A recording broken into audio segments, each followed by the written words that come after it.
దేవుని పరిశుద్ధమైన నామానికి మహిమ కలుగును గాక. నేటి వాక్య ధ్యానం కొరకు యోహాను శుభవార్త 9వ అధ్యాయం. ఒకానొక దినాన్న ప్రభువైన యేసుక్రీస్తు వారు మార్గం గుండా వెళ్తుండగా అక్కడ ఒక గుడ్డివాడు కనబడ్డాడు. ఆ గుడ్డివాడిని చూసిన ఆ యేసు ప్రభు యొక్క శిష్యులు, అయ్యా, వీడు గుడ్డివాడుగా పుట్టడానికి ఎవడు పాపం చేశాడు, వీడా వీడి కన్నవారా అని ఆయన్ను ప్రశ్న వేశారు. యేసు ప్రభు వారు చాలా స్పష్టంగా ప్రశ్నకు జవాబు చెప్తారు. ప్రతి ప్రశ్నకు కూడా ఆయన దగ్గర జవాబు ఉంది. నీ జీవితంలో ఏదైనా ప్రశ్న ఉండుంటే అది ప్రశ్నగానే మిగిలిపోయిందేమో అని నువ్వు భావిస్తున్నావు. ఆ ప్రశ్నకు తప్పకుండా ఆయన జవాబు అనుగ్రహిస్తాడు. ప్రభు చెప్తున్న మాట ఏంటంటే, వీడు పాపం చేయలేదు, వాడి తల్లిదండ్రులు పాపం చేయలేదు, కానీ దేవుని క్రియలు వీని యందు ప్రత్యక్షపరచబడుటకే వీడు గుడ్డివాడిగా పుట్టాడు అన్నాడు. ఇప్పుడు భూమి మీద పుట్టిన ప్రతి గుడ్డోడైనా, కుంటోడైనా, మోగోడైనా, ఇతరమైనటువంటి బలహీనతలు కలిగిన వారునైనా సరే మనం చూస్తే వారి కొరకు మనం వేసే ప్రశ్న, వీడు ఎందుకు ఇలా పుట్టాడు అనే ప్రశ్న. సర్వసాధారణంగా మనం అనుకుంటాం, మేనరికం అయితే ఇలాగ బలహీనం కలిగిన వారు పుడతారు అని. మరి ప్రభు ఏం చెప్పాలి? ఒకవేళ వాళ్ళ ఫ్యామిలీ ప్రాబ్లం అని చెప్పచ్చు, లేకపోతే ఇతరమైన కారణం ఏదైనా చెప్పచ్చు. కానీ ఆయన చెప్తున్న కారణం ఏంటి అనంటే, దేవుని క్రియలు వీని యందు మహిమపరచబడాలి, అందుకే వాడు పుట్టుక అలా జరిగింది అన్నాడు. వాళ్ళకి అర్థమయ్యే కొన్ని విషయాలు బోధిస్తూ, పగలున్నంత కాలం నన్ను పంపిన వారిని గురించి, వాని క్రియలను గురించి వివరించి బోధించాలి. రాత్రి వస్తుంది, అప్పుడు పని చేయలేం కదా అన్నాడు. రాత్రి అంటే ఏంటి? ఆయన వెళ్ళిపోయిన సమయం అది రాత్రి, ఇంక పని చేయడానికి ఉండదు. అందుకని ఆయన బ్రతుకుంటుండగానే పని చేయాలి కదా అని మాట్లాడుతున్నాడు. వాని దగ్గరికి వెళ్ళి ఉమ్ము ఊసి కొద్దిపాటి మట్టిని బురదగా చేసి వాని కన్నులకు పూశాడు. అక్కడ షిలోహు అనేటువంటి ఒక కోనేరు ఉంది, నువ్వు వెళ్ళి ఆ శిలోయము అనేటువంటి కోనేరులో కళ్ళు కడుక్కో అన్నారు. వాస్తవానికి ఆ గుడ్డోడు యేసు ప్రభు దగ్గరికి రాలేదు, అతను ఎవరూ తీసుకురాలేదు. అతను దారిలో ఉన్నాడు. యేసు ప్రభు వారిని శిష్యులు ప్రశ్న అడిగారు. జవాబు చెప్తే బాగుండు, జవాబు మాత్రమే చెప్పి వెళ్ళిపోతే బాగుండును. కానీ మరి దేవుని క్రియలు వివరించబడాలి అని ఉన్నది కదా. మరి ఆయన క్రియలు వివరించబడాలంటే ఏం జరగాలి? మరి ఆ దేవుని నామం మహిమపరచబడుటకు ఏదొక కార్యం జరగాలి. అక్కడ వాడికి జరిగే కార్యం ఒక్కటే, ఆ గుడ్డోడు చూపు నొందడం. అతను అడగలేదు, కానీ యేసు ప్రభు వారే కార్యాన్ని జరిగించేశారు. ఆ గుడ్డోడికి కోనేట్లో కడుక్కున్న తర్వాత దృష్టి కలిగింది. చాలా గొప్ప విషయం. ఈరోజు మనం జ్ఞాపకం చేసుకోవాల్సింది ఏంటంటే, ఒక వ్యక్తికి వచ్చేటువంటి వ్యాధి కానీ, అంగవైకల్యం కానీ, దుర్భరమైన పరిస్థితి కానీ స్వయంగా చేసిన పాపాలే కారణమని యూదులు సాధారణంగా భావించేవారు. యోబు స్నేహితుల మనస్తత్వాన్ని కూడా మనం గమనిస్తే మనకు అది అర్థమవుతుంది. యోబు గ్రంథం 4వ అధ్యాయము 7-9 వచనాల్లో ఆ మాటలు, 8వ అధ్యాయం 3వ వచనం, 18వ అధ్యాయము 5-21 కూడా మనం చూస్తే వారు అదే భావించారు. ఇంత కష్టం రావడానికి నువ్వేదో పాపం చేసి ఉంటావా అని. ఎవరైనా పుట్టడమే ఏదైనా అంగవైకల్యంతో పుడితే పైన చెప్పబడినది అందరికీ వర్తిస్తుందో లేదో అర్థం చేసుకోవడం కష్టమే. ఆ మనిషి గుడ్డితనం అతని తల్లిదండ్రులు చేసిన పాపాలు శిక్షగా వచ్చిందా, లేతే ఆ మనిషి ఏదో విధంగా పుట్టుకలోనే ఏదో పాపం చేశాడా? ఈ రోజుల్లో యోధ మత గురువులు గాని లేకపోతే కొద్ది మంది ఇలాంటి ప్రశ్నలు వేస్తున్నారు. పుట్టని శిశువు తల్లి గర్భంలోనే పాపం చేయగలడం అసలు అవకాశం ఉందా? కనీసం దాని గురించి ఆలోచన చేయగలుగుతామా? ఇది సరైనది కాదు. గత జన్మలో ఒక వ్యక్తి చేసిన పాపాలు తర్వాత జన్మలో అతనిపై ప్రభావం చూపుతాయనే కొంతమంది పునరుద్ధాన సిద్ధాంతం అనేది ఉంది. అందులో వారు మాట్లాడుతుంటారు ఈ విషయాలు. ఇలాంటి విషయాల గురించి ఆ రోజుల్లో చాలా డిస్కషన్ చేస్తూ ఉండేవాళ్ళు. ఏది ఏమైనా ఒక మనిషి ఎలాగ పుట్టినా అది దేవుని కార్యం వివరించబడ్డానికి అని నమ్ముదాం. పాపం వలన కాకపోవచ్చు. యేసు ప్రభు వారు అతని మీద జాలి చూపించడం కానీ, లేకపోతే అతను నన్ను బాగు చేయండి అని అడగడం కానీ జరగలేదు. కానీ అయినా యేసు ప్రభు వారే చొరవ తీసుకుని ఆయన అతన్ని బాగు చేశాడు. యేసు ప్రభు వారు కొన్నిసార్లు దూరంగా ఉన్న వ్యక్తులను కూడా నువ్వు బాగుపడతావని చెప్పారు, బాగుపడిపోయారు. కొన్నిసార్లు ఆయన ముట్టుకొని బాగు చేశాడు. ఇక్కడ ఆయన ఉమ్ముతో ఒక పదార్థం లాగా తయారు చేసి దాన్ని వినియోగించాడు. ఆయన ఏమైతే ఎలాగైతే చేయాలనుకున్నాడో ఆయన తప్పకుండా చేస్తాడు. ఏం చేస్తాడో మనం ఊహించలేము. ఆయన ఎలాగూ కార్యాన్ని జరిగిస్తాడో అసలు ఊహించలేము. కానీ కార్యం ఖచ్చితంగా జరుగుతుంది. ఈ మాటలు వింటున్న దేవుని ప్రజలారా, దేవుడు నీ జీవితంలో తప్పకుండా కార్యం చేస్తాడు. అయితే నువ్వు విశ్వాసం చేత నింపబడి ఎదురు చూడు.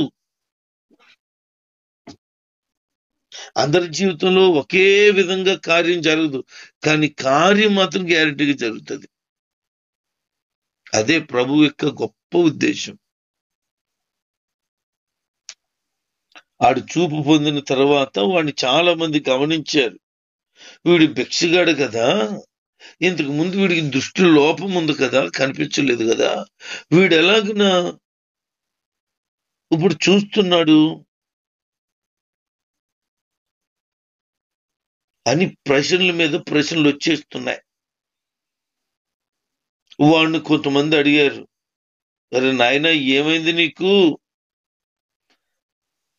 ఈరోజు చూడగలుగుతున్నావు, గుడ్డోడు కదా నువ్వు అని అంటే అతను అంటాడు, అయ్యా నేను గుడ్డోడ్నే. ఎవరో ఒక వ్యక్తి వచ్చి నువ్వు ఇలా చెయ్యి బాగుపడతావని చెప్పారు. నేను చేశాను, చెప్పినట్లుగానే దృష్టి కలిగింది అన్నాడు. అతను ఎవరి వల్ల నీకు ఇలాంటి కార్యం జరిగింది అని అడిగితే ఆ గుడ్డోడికి తెలియదు అని చెప్పాడు. తెలియదు అతనికి ఎవరు ఈ కార్యాన్ని చేశారో తెలియదు. ఎందుకంటే వాడు చూడలేదు గనక. వాడు చూడలేదు. పైగా బురద రాసిన తర్వాత వెంటనే చూడు అంటే బాగుండు, మళ్ళీ కోనేడు దగ్గరికి వెళ్ళి కడుక్కోమన్నాడు. అక్కడికి వెళ్ళి వచ్చే లోపల యేసు ప్రభు వారు ముందుకు సాగారు. వీడి దృష్టి కలిగింది. ఇది చూసిన ఇతరులు మాట్లాడుకోవడం ప్రారంభించారు. మన జీవితంలో కార్యాలు ప్రభు ఎంటర్ అవ్వకుండా జరిగిపోతాయి, కొన్నిసార్లు ఎంటర్ అవుతే జరుగుతాయి, కానీ కార్యాలు ఖచ్చితంగా జరుగుతాయి. వాడు బాగుపడ్డ సంగతి చాలా మందికి తెలిసిపోయింది. అప్పుడు వాళ్ళు ఏం చేశారంటే, కొంతమంది పరిచయులు అతను తీసుకుని వాళ్ళ తల్లిదండ్రుల దగ్గరికి వెళ్ళారు. విశ్రాంతి దినాన్ని ఈ అబ్బాయి బాగుపడ్డాడే, గుడ్డోడు, అసలు ఇతన్ని ఎవరు బాగు చేశారు, అసలు ఇప్పుడు చూస్తున్న ఈ వ్యక్తి మీ అబ్బాయినా అని అడిగారు. వాళ్ళు అంటారు, మాకు తెలియదండి ఎవరు బాగు చేశారో, వీడు మాత్రం మా కొడుకే. అయితే గుడ్డోడుగా ఉండేవాడు వీడు.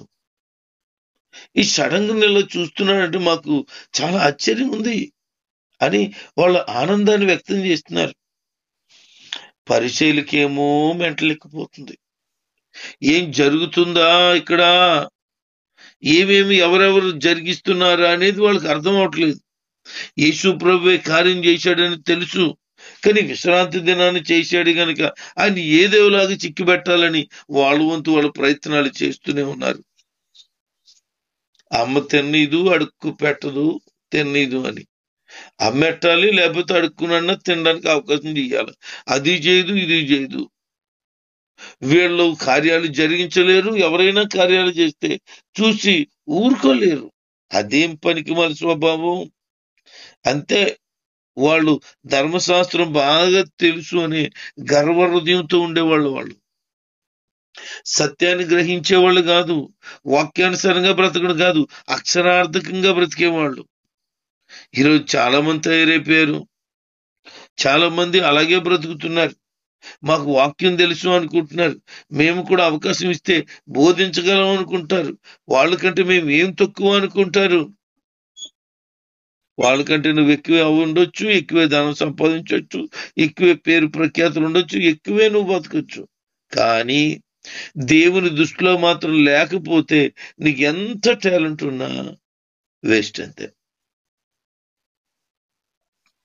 యేసు ప్రభు ఉద్దేశం ఏంటి? వాడిని బాగు చేయాలి. బాగు చేసేసాడు, అయిపోయింది, సంతోషించు. అంతే తప్ప విశ్రాంతి దినాన్ని ఎందుకు బాగుపడ్డావు, నిన్నెవరు బాగు చేశారు, ఎందుకు ఇంత శ్రమ, ఎందుకు వాళ్ళకి? ఒక గుడ్డోడు చూశాడు, సంతోషం కాదు, సంతోషం కాదు, నోరు మూసుకొని ఊరుకోండి. ఇప్పుడు ఎందుకు ఎదుటోళ్ళకి పొందిన మేలును చూసి వారం లేకుండా ఉంటావు? స్వభావం మార్చుకోవాలా. బైబిల్ చెప్తున్న మాట ఏంటంటే,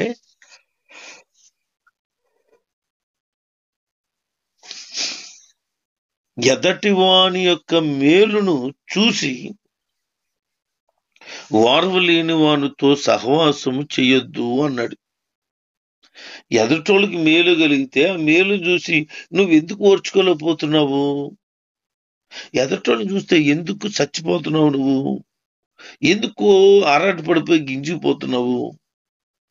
అంటే ఇతరులు నీకంటే ఎక్కువగా ఉండకూడదు, ఇతరులు నీకంటే జ్ఞానం ఉండకూడదు, ఇతరులు నీకంటే తెలివితేటలు ఉండకూడదు, నీకంటే ఎక్కువేది ఉండకూడదు. ఒకవేళ ఎక్కువ ఉందా నువ్వు తట్టుకోలేవు. దాన్ని అసూయ అంటారు. అని నేను ఏమి అసూయ లేదండి, నేను బాగానే ఉన్నాను. నీ స్వభావం బయలుపరచబడుతుంది, నువ్వేంటో, నువ్వెవరు అన్నాడు. అందుకే నిత్యము భయం కలగాలని ప్రభు తెలియచేస్తున్నాడు. ఈ గుడ్డోడు తల్లిదండ్రులు, ఈ గుడ్డోడు మా కొడుకే కానీ ఇప్పుడు మాట్లాడుతున్నాడే, ఈ మాట్లాడుతున్న ఈ వ్యక్తి చూస్తున్నాడే, ఈ చూస్తున్నవాడు మా కొడుకే, కానీ చూపు ఎలాగొచ్చిందో మాకు తెలియదు. అంతే, అతను వదలలేదు. ఇంకా ఏదో విధంగా ఏదోటి చేసే వరకు అసలు బతకనెత్తలేదు అతన్ని. ఇక్కడి నుంచి అక్కడికి, అక్కడి నుంచి ఇక్కడికి తీసుకు వెళుతూనే ఉన్నారు. అందరి దగ్గర ఏం జరిగిందో చెప్పమంటున్నారు. చాలా బాధ అనిపించి ఉంటుంది అతనికి.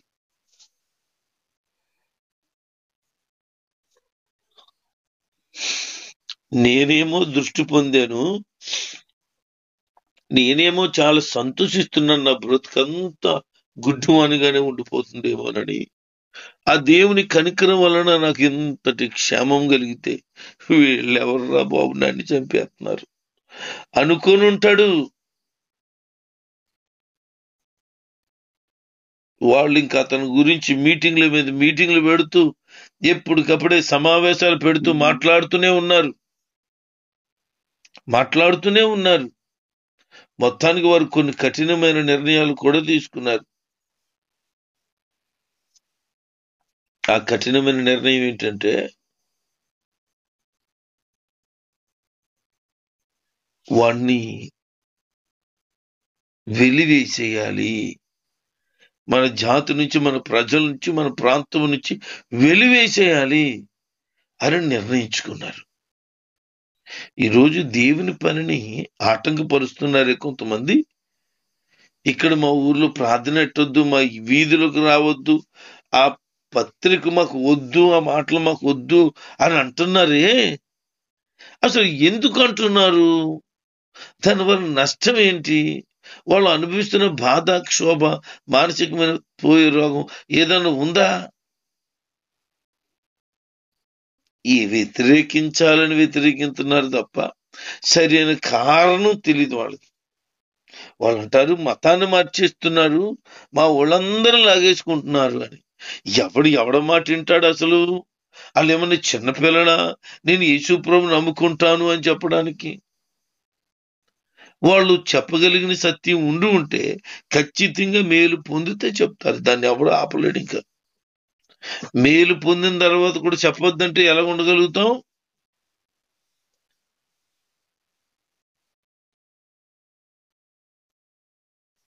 ఈ గుడ్డోడు వెలివేయబడ్డాడు.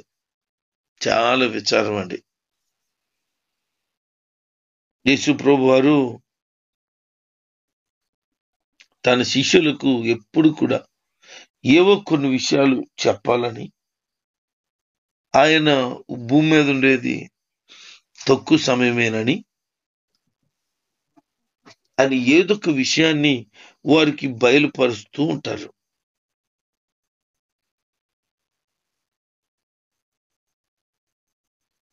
ఆయన మాట్లాడుతూ ఈ వ్యక్తి బాగుపడ్డాడే, ఎవరు పాపం చేశారని అడిగాడే, ఇతను దేవునికి మహిమ తేవాలని ఉంది, అందుకే అతని జీవితం ఇలాగో కార్యం జరిగింది అని.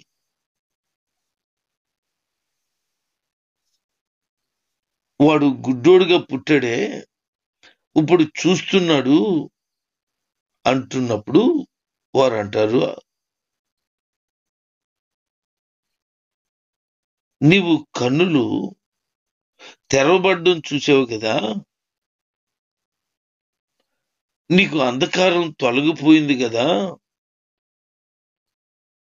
అని వారిని మాట్లాడుతూ ఉంటుండగా ప్రభువారు అంటారు, చూచే కనులు చూడవు, వినే చెవులు వినవు అని ఒక చక్కనైన మాట మాట్లాడారు. వారు అక్కడ మరి కొంతమంది పరిచయులు కూడా ఉన్నారు. ఆయన ఎక్కడికి వెళ్ళినా పరిచయులు మాత్రం వదలరండి. ఏం జరుగుతుందా అని ఆయన అద్భుతాలు చేయడం చూస్తున్నాడు, ఆశ్చర్యకార్యాలు చూస్తున్నాడు, భయంకరమైనటువంటి పరిస్థితుల నుంచి బయటపడిన వ్యక్తులు చూస్తూ ఉండి కూడా వాళ్ళకి ప్రశ్నల మీద ప్రశ్నలే, ఏదో విధంగా చిక్కి పెట్టేయాలి, మొత్తానికి చంపేయాలంతే టార్గెట్. ఎంత ఘోరమైన దుర్మార్గపు ఆలోచన! ఈరోజు మనం గమనించాల్సింది ఏంటంటే, ఎదటోనికి మేలు కలిగితే ఖచ్చితంగా సంతోషించాలి, సహాయం చేయాలి. వారు కలిగిన స్థితిని బట్టి, వారిని దేవుడు లేవనెత్తుతున్న విధానాన్ని బట్టి ప్రభుని తప్పక కనపరచాలి. యేసు ప్రభు వారికి తెలిసింది ఆ గుడ్డోని వెలివేశారని. యేసు ప్రభు వారు వాని దగ్గరికి వెళ్ళారట, వాడిని బలపరిచారు, చాలా ధైర్యపు మాటలు వారికి అందించారు.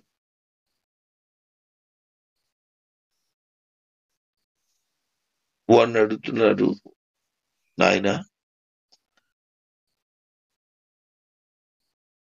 నువ్వు దేవుని కుమారుని యందు విశ్వాసం ఉంచుచున్నావా అని అడిగారు. అతనికి తెలీదు దేవుని కుమారుడని, ఆయన యొక్క ప్రత్యేకతని తెలీదు. అందుకే ఎవరో నాకు తెలీదు ప్రభా, నువ్వు చూస్తున్నవే ఆయన నేనే అని చెప్పాడు. ఇంకా మరికొన్ని మాటలు చెప్పి వారిని వాదార్చి ధైర్యపరిచారు. ఆయన వెలివేయబడిన వ్యక్తిని వెతుక్కుంటూ వెళ్ళారు. ఒక ఆత్మీయ విషయాన్ని మనం గమనిద్దాం. ఈ లోకం నిన్ను ద్వేషిస్తుందా? ఈ లోకం నిన్ను తృణీకరిస్తుందా? ఈ లోకం నిన్ను కడగా చూస్తుందా? అయితే ప్రభు అయిన యేసుక్రీస్తు వారు ఆయన నిమిత్తం భరించిన ప్రతి దానికి కూడా అద్భుతమైన సమాధానం, అద్భుతమైన జయమును నీకు ఇవ్వటానికి ఇష్టపడుతున్నారు. అందుకే లోకాన్ని చూడక నిత్యము ప్రభుని వెంబడించే వ్యక్తిగా గనక ఉండగలిగితే గొప్ప సమాధానం నీ జీవితంలో నువ్వు సొంతం చేసుకుంటావు. పొరుగువాని జీవితాల్లో కార్యాలు జరగడం మాత్రమే కాదు, వ్యక్తిగతంగా నువ్వు కూడా దేవుని కార్యాలను చూడగలవు, పొందుకోగలవు. అందుకే ప్రతి ఒక్క విషయంలో దేవునికి అప్పగించుకోగలిగినప్పుడు ఆయనే సమాధానమును దయచేవాడుగా ఉన్నాడు. మన జీవితాలు ప్రభు దగ్గర పెట్టగలిగితే ఏమేమి లోపాలు లోట్లు ఉన్నాయో అన్నిటినీ ఆయనే భర్తీ చేసేసి మనకి సమాధానం ఇస్తాడు. ఒకవేళ లోకం ఏమైనా ద్వేషించిందా, మీరు ధన్యులు అని ప్రభు చెప్తాడు. అందుకే ఈ ధన్యత నిత్యము పొందుకోవాలి. ఆయన్ను వెంబడించిన వ్యక్తులుగా మనం ఉండాలి. ఆయన కొరకు బ్రతికే వ్యక్తులుగా మనం ముందుకు సాగాలి. ప్రభు కోరుకుంటున్నాడు మనం లోకాన్ని గాక ప్రభుని వెంబడించాలి అని. ఈ గుడ్డువాని జీవితం ఒక ప్రశ్నకు జవాబుగా అద్భుతంగా మారిపోయింది.